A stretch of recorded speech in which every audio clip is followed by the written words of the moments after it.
अस्सलाम वालेकुम दोस्तों। तो आज की वीडियो हम बात करेंगे, अगर आपने जो है 3 चैनल्स को सेम एडसेंस अकाउंट के साथ जो है लिंक किया है और उसको मोनेटाइजेशन के लिए भेज दिया है, अंडर रिव्यू पड़े रहेंगे, लेकिन वो मोनेटाइजेशन उसकी ऑन ही नहीं होगी, या अगर होगी भी तो तकरीबन जो है बहुत ज़्यादा महीने उसमें लग सकते हैं।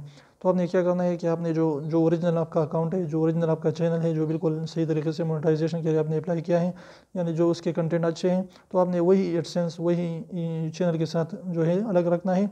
और बाकी 2 चैनल जो है आपने उसके लिए किसी भाई का या किसी भी दूसरे बंदे का आपने एडसेंस खोलना है और उसके 2 के साथ लिंक करना है।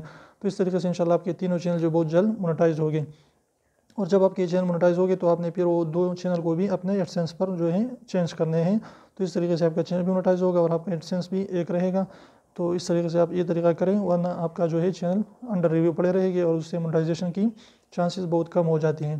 तो अगर वीडियो अच्छी लगी तो प्लीज़ वीडियो को लाइक कर दीजिए, चैनल को सब्सक्राइब करना ना भूलें और रेड वाले सब्सक्राइब को ज़रूर दबाएं, बिल्कुल फ्री है, कोई भी इसके पैसे नहीं लगते। तो 1 सेकंड निकाले उसको प्रेस कीजिए।